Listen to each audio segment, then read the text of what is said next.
পাকিস্তানকে ছেড়ে দেওয়া কি নরেন্দ্র মোদীর ঐতিহাসিক ভুল? যতদিন এই পৃথিবী, অন্তত এই ভারতের ইতিহাস থাকবে, পাকিস্তানকে এই অবস্থায় পেয়েও সম্পূর্ণভাবে মুক্ত করে দেওয়া এবং সংঘর্ষ বিরোধী চুক্তিতে সই করা আসলে কি নরেন্দ্র মোদী এবং ভারত সরকারের ভুল বলে চিহ্নিত হয়ে থাকবে? একাধিক বিশ্লেষকরা একাধিক প্রশ্ন এই অবস্থায় তুলছেন। সমালোচিত হচ্ছে সরকারের সিদ্ধান্ত। পাশাপাশি ভারতের সেনাবাহিনীর পক্ষ থেকে প্রেস কনফারেন্স করে বলে দেওয়া হয়েছে, আসলে এই যুদ্ধে যেভাবে পাকিস্তান সম্পূর্ণভাবে শেষ হওয়ার জায়গায় চলে গেছে তা ভারতবর্ষের সেনাবাহিনীর অন্যতম বড় কৃতিত্ব। তবে পাক সেনারা যেভাবে ভারতের ভয়ে কাঁপার দৃশ্য আমাদের সামনে চলে এলো এবং পাক সেনাদের অপদার্থতা আন্তর্জাতিক স্তরে যেভাবে এক্সপোজড হয়ে গেল, এরপরে পাকিস্তান নিঃসন্দেহে ভারতের সেনা ভারতের কথা শুনলে 100 বার কাঁপবে এবং কাঁপতে বাধ্য। আজকে এই ভিডিওতে একটু ডিটেইলিংয়ে বোঝার চেষ্টা করি, ভারত চাইলেই কি পাকিস্তানকে শেষ করে দিতে পারত? এই অবস্থায় ভারতবর্ষ এমন কি মুনশিয়ানা দেখালেন যা পাকিস্তান সারা জীবন মনে থাকবে? সবকিছুর এক পজিটিভ আউটকাম আছে। ভারতের সেনার পক্ষ থেকে পরপর দুদিন দুটো প্রেস কনফারেন্স করা হলো। যে তথ্যগুলো তারা পেশ করলেন, আমার মনে হয় আন্তর্জাতিক স্তরে ভারতবর্ষের মিলিটারি অ্যাসপেক্টকে নিয়ে, মিলিটারি ফোর্সকে নিয়ে আর কোনো প্রশ্ন থাকা উচিতই নয়। কিন্তু আমার মনে সেই ঐতিহাসিক প্রশ্ন, পাকিস্তানকে কি সত্যি ছেড়ে দেওয়া ঠিক হলো, নাকি এই সন্ত্রাসবাদী রাষ্ট্রের শেষ হয়ে যাওয়াটা প্রয়োজন ছিল? If you don't stop it, we're not going to do any trade. People have never really used trade the way I used it. That I can tell you. And all of a sudden they said, I think we're going to stop. And they have. And they did it for a lot of reasons, but trade is a big one. We're going to do a lot of trade with Pakistan. We're going to do a lot of trade with India. We're negotiating with India right now. We're going to be soon negotiating with Pakistan. And we stopped the nuclear conflict. I think it could have been a bad nuclear war. Millions of people could have been killed, so I'm very proud of that. I also want to thank Vice President Vance and Secretary of State Rubio for their work and efforts. They worked very hard on that. We also, as you know, created a situation where the Houthis for the... প্রথম point আমি একটু আপনাদের বলতে চাই, কালকে একটি report সামনে এসছে এবং সেই রিপোর্টে পরিষ্কারভাবে বলা হচ্ছে পাকিস্তানের যে ডিফেন্স মিনিস্টার, তিনি পার্লামেন্টে দাঁড়িয়ে এক বিস্ফোরক স্বীকারোক্তি করেছেন। আমি প্রত্যেকটি নিউজের তথ্য এবং পেপার কাটিং আপনাদের দেখাই শুধু একটাই কারণে, আপনারাও যেন গুগলে গিয়ে এই নিউজ সংক্রান্ত চর্চা করতে পারেন। আমি ডকুমেন্ট ছাড়া কখনো ভিডিও বানাই না এবং নিজের কথা বলিও না। পাক ডিফেন্স মিনিস্টার কি বলেছেন? পাক ডিফেন্স মিনিস্টার বলেছেন, মাদ্রাসা student second line of defence. অর্থাৎ পাকিস্তান সরকার ভেবে ফেলেছিল মাদ্রাসার যে স্টুডেন্ট তাদেরকে সেনার মতো করে ব্যবহার করা শুরু করবে। সেনার মতো করে ব্যবহার মানেটা কি? তাদের কি সরাসরি যুদ্ধে লাগিয়ে দেওয়া হবে? এটা কিন্তু নয়। সেকেন্ড একটা তথ্য দেখাই, সেখানে তারা বলছেন, if there are no doubt there our second line of defence. বলছে এতে কোনো সন্দেহ নেই, আমাদের মাদ্রাসাতে যেরকম পড়াশোনা হয়, যে ছাত্ররা তৈরি হয়, তারাই কিন্তু পাকিস্তানের second line of defence. Asim Munir পাকিস্তানের সেনাপ্রধান কি বলেছিলেন মনে আছেন? তিনি পরিষ্কার বলেছিলেন, পাকিস্তানের ছোট ছোট শিশুদের পাকিস্তানের গৌরবের কথা বলুন, বলুন যে আমরা হিন্দুদের থেকে আলাদা, আমাদের দ্বিজাতি তত্ত্বের কথা ওদেরকে বলুন, ওদেরকে শেখান আসলে পাকিস্তানের অভিষ্ট লক্ষ্যটা কি। পাকিস্তানের মাদ্রাসায় কিন্তু ছোটবেলা থেকে পাকিস্তানের সেনার গৌরব গাথা, জিহাদ এবং ছোটবেলা থেকে একটা শিশুকে শেখানো হয় ভারতবর্ষ আমাদের প্রধান শত্রু। অবাক হবেন না, এটা কিন্তু জিওপলিটিক্যাল একটা স্ট্র্যাটেজি। ইতিহাস বলছে এই ধরনের স্ট্র্যাটেজি পাকিস্তান এর আগেও ব্যবহার করেছে। যদি আপনারা তথ্য দেখেন, ইতিহাস দেখেন, তাহলে দেখবেন সেকেন্ড লাইন অফ ডিফেন্স মাদ্রাসা স্টুডেন্টের ব্যবহার করে আফগানিস্তানের সরকারটাই বদলে গেছে। ঠিকই শুনছেন, কিছু তথ্য আপনাদের বলি। পাশাপাশি এখানে আরো কিছু কথা আমাদের সামনে এসছে। সেখানে দেখা যাচ্ছে যখন ভারতবর্ষ পাকিস্তানের একের পর এক এয়ারবেসকে সম্পূর্ণভাবে চূর্ণ বিচূর্ণ করছে, তখন পাকিস্তানের সেনাপ্রধান একটি বাংকারে লুকিয়েছিলেন। নিঃসন্দেহে পাকিস্তানের সেনাপ্রধানের দৌড়টাই। কালকে ভারতবর্ষের পক্ষ থেকে একটি ছবি প্রকাশ করা হয়েছে। সেই ছবিতে নাম ধরে ধরে ভারতবর্ষ পরিষ্কারভাবে পাকিস্তান সেনাবাহিনীর একাধিক কর্তার বিপক্ষে একাধিক বিস্ফোরক অভিযোগ করেছেন এবং আন্তর্জাতিক স্তরে ভারতবর্ষ প্রতিষ্ঠা করে দিয়েছে যে আসলে এই সেনা কর্তারাই হলো সন্ত্রাসবাদের আসল প্রশ্রয়দাতা বা মদতদাতা। ভারতবর্ষের এয়ার মিসাইল স্ট্রাইকে যারা মৃত হয়েছেন, যারা শেষ হয়ে গেছেন, তাদের শেষ যাত্রার একটি ছবি ভারতের পক্ষ থেকে আন্তর্জাতিক স্তরে এস্টাবলিশ করা হয়েছে। সেখানে দেখা যাচ্ছে পাকিস্তান সেনাবাহিনীর অন্তত 5 থেকে 6 জন কর্তা সারিবদ্ধ হয়ে দাঁড়িয়ে আছেন এবং তাদের পিছনে কয়েকশো সেনাবাহিনী সদস্য। পাকিস্তান সরকার দাবি করছিল পাকিস্তানের সাধারণ মানুষকে নাকি হত্যা করেছে ভারত। প্রশ্নটা এখানেই ওঠে, যদি সাধারণ মানুষকে সত্যিই ভারতবর্ষের কোনো মিসাইল আহত করে বা আঘাত দেয়, তাহলে গোটা পাকিস্তানের সেনাবাহিনী কি তাকে শেষ যাত্রায় সম্মান জানায়?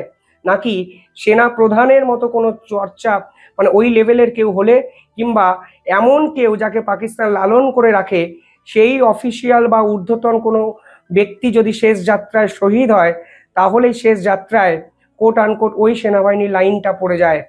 অর্থাৎ পরিষ্কার বোঝা যাচ্ছে ভারতবর্ষ এরকম মিসাইল স্ট্রাইকে এমন একজনকে শেষ করেছে যার কদর পাকিস্তান সেনাবাহিনীতেও ছিল, যা ভারতের ক্ষেত্রে কিন্তু অত্যন্ত গুরুত্বপূর্ণ একটা বিষয়। কাকে মারা হয়েছে? মাসুদ হাজারের ভাইকে মারা হয়েছে। মাসুদ হাজার, যিনি একের পর এক সন্ত্রাসবাদী আক্রমণে ভারতের পিছনে মানে মূল চক্রী, মূল দায়ী, সেই মাসুদ হাজারের পরিবারের 14 জনকে শেষ করে দেয় ভারত। এর থেকে বড় সাফল্য আমার মনে হয় না অপারেশন সিন্দুরে আর কিছু আছে বলে। যাই হোক, তথ্যে ফিরি। এই ছবিটা তো আপনারা দেখলেন। দ্বিতীয় যে কথাটা বলে এই প্রতিবেদন শুরু করেছিলাম, সেখানে আপনাদের বলেছিলাম লাস্ট লাইন অফ ডিফেন্স হিসাবে মাদ্রাসাকে তৈরি করে পাকিস্তান, এবং এই স্ট্র্যাটেজি ইতিহাসেও আছে। কোন সময় বলুন তো? আপনাকে 80-র দশকের কাছাকাছি একটি সময় যেতে হবে। তখন আফগানিস্তানে সোভিয়েত শাসন ছিল। সোভিয়েতরা পাকিস্তানিদের পছন্দ করতো না। এই পাকিস্তানিদের শুধুমাত্র সোভিয়েত শাসনের বিপক্ষে তৈরি করার জন্য আমেরিকা এদেরকে তৈরি করেছিল। আপনারা জানেন পাকিস্তানের কাছে আমেরিকার F-16 ফাইটার জেট আছে। মূলত এই আফগানিস্তানের সোভিয়েতের থেকে বাঁচার জন্য আমেরিকা কিন্তু সে সময় পাকিস্তানের কাছে F-16 ফাইটার জেট তুলে দেয়। এই F-16 ফাইটার জেটের মডিফাই ভার্সানটা বারাক ওবামার সময় পাকিস্তান পায়। পরবর্তীকালে যারা ছিলেন বাইডেন এই F-16 ফাইটার জেটের মেনটেনেন্স কস্টও পাকিস্তানকে দিয়েছে। ডোনাল্ড ট্রাম্প এসেও $197 মিলিয়ন F-16 ফাইটার জেটের মেনটেনেন্স বাবদ পাকিস্তানকে কিন্তু দিয়েছেন। অর্থাৎ এই F-16 ফাইটার জেট আপনারা একদমই ভাববেন না যে বাইডেন এবং ডোনাল্ড ট্রাম্প এই পাকিস্তানকে দিয়েছে, সেটা নয়। 1980-র দশকে, মানে 1980 আশেপাশের সময় পাকিস্তানকে কিন্তু F-16 ফাইটার জেট দেওয়া হয় শুধুমাত্র একটাই কারণে, এবং সে কারণটি হলো আফগানিস্তানের সোভিয়েত ইউনিয়ন শাসন। এই সোভিয়েত শাসনের হাত থেকে মুক্তির জন্য পাকিস্তান কিন্তু এখানে একটা অন্যরকম গেম খেলে। আফগানিস্তানের সঙ্গে সামরিক শক্তি দিতে পারবে না তারা জানতো। তারা কি করে জানেন? ওই সেকেন্ড লাইন অফ ডিফেন্স অর্থাৎ মাদ্রাসা এস্টাবলিশমেন্ট করতে শুরু করে। সে সময় থেকে আফগানিস্তানে 3টে দেশ একের পর এক মাদ্রাসা চালু করে, যাদের মূল লক্ষ্যটাই হলো ইসলামিক এক্সট্রিমিস্ট তৈরি করা, অর্থাৎ উগ্র ইসলামী কিছু মানুষজনকে তৈরি করা যারা বড় হয়ে সোভিয়েতের বিপক্ষে রুখে দাঁড়াতে পারে। ইউএস, সৌদি এবং পাকিস্তান একের পর এক মাদ্রাসা সে সময় আফগানিস্তানে কিন্তু তৈরি করেছিল, এবং সেই মাদ্রাসাগুলোই রিলিজিয়াস এক্সট্রিমিস্ট তৈরি করে, এবং সেই রিলিজিয়াস এক্সট্রিমিস্ট একটি দল তৈরি করে, যেই দলটির নাম ছিল মুজাহিদ্দিন। আর মুজাহিদ্দিনের পরিবর্তিত নামই হয় তালিবান। বুঝতে পারলেন খেলাটা? এই সেকেন্ড লাইন অফ ডিফেন্স যারা মাদ্রাসার কথা বলা হয়েছে, সেই সেকেন্ড লাইন অফ ডিফেন্স হলো পাকিস্তানের প্রুভেন জিওপলিটিক্যাল সাকসেস, এবং সেই সাকসেসটা তারা কিন্তু আফগানিস্তানে প্রথম পায়। তখন ওই সময় আফগানিস্তান ওদের বন্ধু ছিল, মানে এখন কিছুদিন আগেও বন্ধু ছিল, এখন তো আফগানিস্তান আপনারা জানেন পাকিস্তানের তালিবানকে সাপোর্ট করে এবং বৃহত্তর আফগানিস্তান তৈরি করতে চায়। ভারতবর্ষের সঙ্গে লড়ার ক্ষমতা কিন্তু এই পাকিস্তানে ছিল না। ফলে সেখান থেকে কিন্তু এই প্রশ্নটা ওঠে আরো, যে নরেন্দ্র মোদীর ঐতিহাসিক ভুল কি পাকিস্তানকে ছেড়ে দেওয়া? এবার এক একটা করে কথায় আপনারা আসি। আপনারা জানেন পরবর্তীকালে এই মাদ্রাসা ওরিয়েন্টেড বিষয়গুলো ভারতের বিপক্ষে ব্যবহার করার চেষ্টা পাকিস্তান করবে। ইতিমধ্যে চায়না ফান্ডিং করার চেষ্টা করে, এবং পাকিস্তানের দোসর বাংলাদেশ চেষ্টা করছে ভারতবর্ষের উত্তর পূর্বকে ইনস্টেবিলাইজড করার। আপনারা হয়তো ভাবছেন কালকেই কিছু একটা হয়ে যাবে, ভারতবর্ষ উত্তাল হয়ে যাবে, ইনস্টেবল হয়ে যাবে। একদমই নয়। আফগানিস্তানে কিন্তু তালিবান শাসন প্রতিষ্ঠা হতে লেগেছিল অনেকগুলো বছর। আমি এক্স্যাক্টলি সময়টা জানি না, সময়টা মনে নেই, কিন্তু মনে রাখবেন এই মাদ্রাসাগুলোকে কাজে লাগিয়ে ভারতবর্ষের বিপক্ষেও চক্রান্ত করার চেষ্টা এই পাকিস্তান চায় না, এবং বর্তমানে বাংলাদেশ কিন্তু করবে। সৌদি চলে গেছে পাকিস্তানকে ছেড়ে, পাকিস্তানের বন্ধুত্ব ছেড়ে, ফলে বাংলাদেশ হলো পাকিস্তানের নতুন বন্ধু। পাশাপাশি অসীম মুনির এই সময় বাংকারে লুকিয়েছিলেন, আপনারা জানেন। আমি যদি ভারতের সাফল্যকে দুভাগে ভাঙি, প্রথম পার্ট হচ্ছে অ্যাটাকিং পার্ট। আপনারা জানেন ভারতের সেনারা অত্যন্ত দক্ষতার সঙ্গে 11টি এয়ারবেসকে সম্পূর্ণভাবে চূর্ণ করে। পাকিস্তানের বিপক্ষে ভারত প্রত্যেকটি এয়ারবেসের তথ্য ছবি প্রকাশ করেছে, যা পাকিস্তান সরকার ডিনাই করার জায়গাতেই নেই। স্যাটেলাইট চিত্র, ভিডিও, একাধিক ছবি, সমস্ত কিছু আসলে পাকিস্তানের আসল চেহারা কিন্তু এক্সপোজ হয়ে যায়। সব থেকে ইম্পর্টেন্ট হলো ভারতবর্ষ স্বীকার করেছে পাকিস্তানের অন্যতম গুরুত্বপূর্ণ এয়ারবেস নূর খান এয়ারবেস, এই নূর খান এয়ারবেসকে ভারত সম্পূর্ণভাবে গুড়িয়ে দেয়। আর এই নূর খান এয়ারবেসকে কেন্দ্র করেই পাকিস্তানের যাবতীয় নিউক্লিয়ার শক্তিগুলোকে সঞ্চয় করে রাখা। পাকিস্তান সরকার কিন্তু বুঝে যায় ভারত আমাদেরকে ঘরে ঢুকে এভাবেই ক্ষতবিক্ষত করে মারতে পারে। পাশাপাশি আরও একটা এয়ারবেসের কথা আপনারা ইতিমধ্যেই জেনে গেছেন, সারগোধা এয়ারবেস। এই সারগোধা এয়ারবেসের কাছাকাছি পাকিস্তান কিন্তু প্লুটোনিয়ামের প্রোডাকশন করে। অর্থাৎ এই এয়ারবেস যখন অ্যাটাক করা হয় ভারতের পক্ষ থেকে, তারা কিন্তু রীতিমতো কাঁপতে শুরু করে। তারা ভাবে ভারতবর্ষ শুধু এয়ারবেসকে আমাদের মারছে না, আমাদেরকে কেন্দ্র করে, এয়ারবেসকে কেন্দ্র করে যে পার্টিকুলার নিউক্লিয়ার অ্যাসেটগুলো আছে সেগুলোকেও ভারতবর্ষ ধ্বংস করতে চাইছে। অর্থাৎ পাকিস্তানের শেষ সম্বল ওই নিউক্লিয়ার অ্যাসেট, ওইখান অবধি ভারতের সেনারা পৌঁছে গেছে, যে একাধিক আন্তর্জাতিক মিডিয়া প্রকাশ করেছে। অর্থাৎ পাকিস্তানের ভয়ের জায়গা কিন্তু সেটাই। পাশাপাশি ভাওয়ালপুর, যে ভাওয়ালপুরে স্বয়ং মাসুদ হাজারের মানে এই মসজিদ ছিল, মাসুদ হাজারের বাসস্থান ছিল, সেটা কিন্তু সম্পূর্ণভাবে গুড়িয়ে দেওয়া হয়। এবং ওই ইসলামিক সেন্টার যেখানে আইএসআই অফিসার, একাধিক অফিসাররা এসে মিটিং করতেন, ভারত বিরোধী চক্রান্ত করতেন, সেই সেন্টার কিন্তু সম্পূর্ণভাবে গুড়িয়ে দেয় ভারত। পাকিস্তান কিন্তু কোনো ক্ষেত্রেই স্ট্র্যাটেজিক ডেপথ এখানে দেখাতে পারেননি। না তারা অ্যাটাককে সামলাতে পেরেছেন, না তারা অ্যাটাক করে ভারতের কিছু ক্ষয়ক্ষতি করতে পেরেছেন। উল্টে পাকিস্তানের যে অ্যাসেট, মাসুদ আজহারের মতো ব্যক্তিদের যে বাসস্থান, সেইগুলোও বাঁচাতে পারেনি পাকিস্তান সেনা। ফলে বুঝতেই পারছেন, এই প্রশ্ন উঠবেই, নরেন্দ্র মোদী এই রকম বেকায়দায় জায়গা পেয়েও এই পাকিস্তানকে ছেড়ে দিলেন কেন? ডিফেন্সের বিষয়ে আসি। ভারতের সেনারা ডিফেন্স ওরিয়েন্টেড একটি প্রেস কনফারেন্স করেছেন। যে কথাগুলো বলেছেন তাতে পাকিস্তান আসলে শুধু ভীত বা কম্পিত হবে সেটা নয়, পাকিস্তান বুঝে যাবে এই ভারতের ক্ষমতা আসলে পাকিস্তানের থেকে 3 থেকে 4 গুণ। ভালো লাগছে একটা বিষয়, কারণ যুদ্ধের স্ট্র্যাটেজি এবং যুদ্ধের পুরো বিষয়টাও না অনেকটা বদলে গেছে। এখনকার দিনে মডার্ন ওয়ারফেয়ারে ইম্পর্টেন্ট হলো টেকনোলজি। কালকে ভারতের সেনাবাহিনীর পক্ষ থেকে যে প্রেস কনফারেন্স করা হলো, সেখানে আমরা সিকিওর হলাম টেকনোলজি বেস এই লড়াইয়ে ভারতবর্ষ অন্তত অনেকটা এগিয়ে। কেন আমি বলছি? কালকে ভারতীয় সেনারা বলেছে পাকিস্তানের 70% এয়ার অপারেটিভ সিস্টেম তারা নষ্ট করে দিয়েছেন। অর্থাৎ বাঁচার মতো কিছু নেই। আপনারা জানেন তারা চায়নার ডিফেন্স মিসাইল সিস্টেম ব্যবহার করে, HQ-9। এই HQ-9 ডিফেন্স সিস্টেম সম্পূর্ণভাবে ভেঙে গুড়িয়ে দিয়েছে ভারত। এমনকি লাহোরের যে এয়ার ডিফেন্স মিসাইল সিস্টেম, তা সম্পূর্ণভাবে চূর্ণ বিচূর্ণ করে দেওয়া হয়েছে ভারতের পক্ষ থেকে। পাকিস্তান কিন্তু বিভিন্ন জায়গায় অ্যাটাক করার চেষ্টা করেছে। জম্মু, পাঠানকোট, পরবর্তীকালে শ্রীনগর, অমৃতসর, আওয়ান্তিপুরা, এরকম একাধিক জায়গায় কিন্তু পাকিস্তানের পক্ষ থেকে অ্যাটাক করার একটা ব্যবস্থা করা হয়েছিল। আপনারা জানেন আমাদের S-400 ডিফেন্স মিসাইল সিস্টেম অর্থাৎ সুদর্শন চক্র একা লড়াই করেছে, বিষয়টা কিন্তু সেটা নয়। কালকে ভারতের সেনার পক্ষ থেকে পরিষ্কার বুঝিয়ে দেওয়া হয়েছে শুধুমাত্র S-400 ডিফেন্স মিসাইল সিস্টেম এই পুরো ডিফেন্সিভ গেমে কিন্তু খেলেনি। অর্থাৎ একটা ফুটবল টিমের অ্যাটাকিং পার্টে আমরা বুঝিয়ে দিয়েছি আমরা বলে বলে গোল করতে পারি। হোম ম্যাচ হোক বা অ্যাওয়ে ম্যাচ, আমরা দেখিয়ে দিতে পারি পৃথিবীর যে কোনো মাঠে আমরা সেরা, তোমরা আসলে আমাদের নখের যোগ্য নয়। ডিফেন্স সিস্টেমে আপনি দেখুন ভারতবর্ষ এইখানে ইন্টিগ্রেটেড এয়ার ডিফেন্স গ্রিড ব্যবহার করেছে এবং এখানে মাল্টি লেয়ার্ড কাউন্টার ড্রোন ব্যবহার করা হয়েছে। অর্থাৎ একটা লেয়ার নয়, পাকিস্তান শুধুমাত্র একটা লেয়ার ব্যবহার করেছিল, HQ-9, যেটাকে শেষ করে দিয়ে পাকিস্তানের 11টা এয়ারবেস চূর্ণ বিচূর্ণ করে দিয়েছে ভারত। আপনি একটা কথা ভাবুন, এয়ারবেস চূর্ণ বিচূর্ণ করে দিচ্ছে, যেটা মিলিটারি হাব, সেটাই যদি সম্পূর্ণ ধ্বংস হয়ে যায়, পাকিস্তান কি সোজাভাবে মেনে নিতে পারবে যে আসলে পাকিস্তান ভারতের থেকে শক্তিশালী? নিঃসন্দেহে নয়। যদি এয়ারবেসকে এইভাবে ধ্বংস করে দেয়, তাহলে পাকিস্তানের সিটিজেনের যে শহরগুলো, থাকার যে জায়গাগুলো আছে, সেগুলো শেষ করতে ভারতের কতটা সময় লাগতো। তার জন্যই কিন্তু তারা ভারতের পায়ে পড়ে সিজ ফায়ার এগ্রিমেন্টটি চেয়েছে। ডিফেন্স মিসাইল সিস্টেমে আসি। এখানে Bharatvarsha multi layered counter drone ব্যবহার করেছে। এখানে একাধিক গ্রিডের ব্যবহার হয়েছে ভারতের পক্ষ থেকে, অর্থাৎ শুধু একটা লেয়ার সিস্টেম নয়, এখানে ভারতবর্ষ 4টে লেয়ার সিস্টেম ব্যবহার করেছে।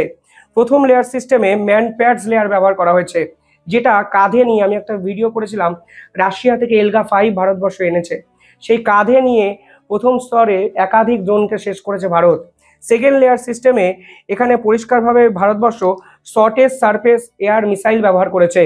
থার্ড লেয়ারে মিডিয়াম রেঞ্জ এয়ার মিসাইল ব্যবহার করা হয়েছে এবং চতুর্থতম জায়গায় লং রেঞ্জ এয়ার ডিফেন্স বা বিভিন্ন মিসাইল কিন্তু ব্যবহার করা হয়েছে।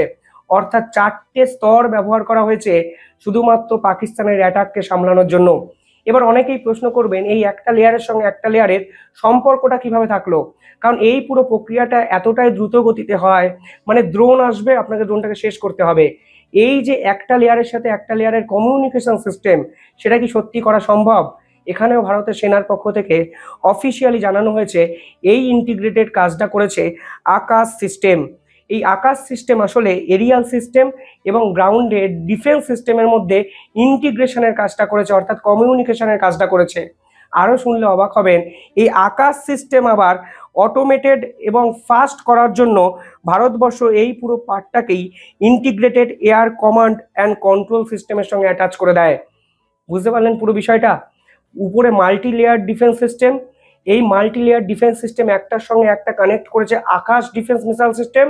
এই আকাশটাকে আবার আরও শক্তিশালী করার জন্য ইন্টিগ্রেটেড এয়ার কমান্ড কন্ট্রোল সিস্টেমের প্রয়োগ করে ভারত। এই প্রক্রিয়াটা কিভাবে হয় একটু বুঝিয়ে দিই আপনাদের ছোট করে। দেখুন, প্রথমে এই প্রক্রিয়াটা হচ্ছে অবজার্ভ, যে আসছে মিসাইলটা আপনি অবজার্ভ করলেন। পরটা হলো ওরিয়েন্টেশন, মার্ক করলেন, বোঝার চেষ্টা করলেন ঠিক কিভাবে কোন পথে আসছে। সেকেন্ডটা হলো ডিসাইড করলেন আপনি কিভাবে ওটাকে শেষ করবেন। এবং 4 নম্বর পয়েন্টটাকে বলা হয় অ্যাটাক বা অ্যাক্ট, আপনি শেষ করে খতম করে দিলেন পাকিস্তানের ওই চায়না বা তুরস্ক ড্রোনগুলো। এই পুরো বিষয়টাকেই মিলিটারি পরিভাষায় বলে উদা লুপ। এই উদা লুপ যার যত ফাস্ট ফরওয়ার্ড হবে, এই উদা লুপ যত অটোমেটেড হবে, তত কিন্তু একটা দেশের ডিফেন্স শক্তি ততটাই স্ট্রং হবে। আর এই পুরো বিষয়টা কিন্তু ভারতের সেনাবাহিনী গর্বের সঙ্গে করেছে। আমরা সুরক্ষিত বলেই এখনো ক্যামেরার সামনে বসে এই কথাগুলো আপনাদেরকে বলতে পারছি। যেভাবে পাকিস্তান সরকারের পক্ষ থেকে ভারতের আকাশে 400 থেকে 500টা তুর্কিশ ড্রোন উড়িয়ে দেওয়া হয়েছিল এবং একের পর এক জায়গাকে টার্গেট করা হয়েছিল, আজ গর্বের সঙ্গে বলতে পারছি একটা ড্রোনও কোনো ভারতবাসীকে টাচ অবধি করেনি, শুধুমাত্র আমাদের ভারতীয় সেনার জন্য। টেকনোলজি আজকে ভারত যেখানে নিয়ে গেছে এবং টেকনোলজি প্রয়োগগুলো আজকে যেখানে ভারতবর্ষ করেছে, পাকিস্তান কেন, বিশ্বের অনেক তাবড় প্রভাবশালী দেশকেও আমরা খুব সহজেই ডমিনেট করতে পারি, হারিয়ে দিতে পারি। আর এখানেই কিন্তু প্রশ্ন, যেখানে পাকিস্তান সরকার কার্যত হার মেনে নিয়েছিল, যেখানে পাকিস্তান সরকারকে মাদ্রাসা স্টুডেন্টদের ব্যবহার করার কথা ভাবতে হচ্ছিল, যেখানে পাকিস্তান সরকার বুঝতে পেরেছিল ভারতের অ্যাটাকিং মোডের সামনে আমরা দাঁড়াতে পারবো না, যেখানে পাকিস্তান সরকার বুঝতে পেরেছিল ভারতের ডিফেন্স মিসাইলের সিস্টেম ভাঙার ক্ষমতা আমাদের অ্যাটাকারদের নেই, সেখানে এই পাকিস্তানকে ছেড়ে দেওয়াটা কি ঠিক হলো? ডোনাল্ড ট্রাম্প মধ্যস্থতাকারী হিসেবে কাজ করতেই পারেন, কিন্তু কোথাও না কোথাও আমরা যদি আরেকটু ডেসপারেটনেস দেখাতাম, সন্ত্রাসবাদের রাষ্ট্র হিসেবে পরিচিত এই পাকিস্তানকে এই পৃথিবী থেকে কিন্তু সমূলে উৎপাটন করতে পারতাম। কারণ মনে প্রাণে বিশ্বাস করি সিজ ফায়ার এগ্রিমেন্ট ভায়োলেশন আবার পাকিস্তান করবেই। কুকুরের লেজ কি সোজা হয়? প্রশ্ন কিন্তু থেকেই গেল। যতটা সহজভাবে বোঝানোর চেষ্টা করলাম আপনারা হয়তো বুঝলেন। কমেন্টে জানাবেন আপনারা কি ভাবছেন। ধন্যবাদ।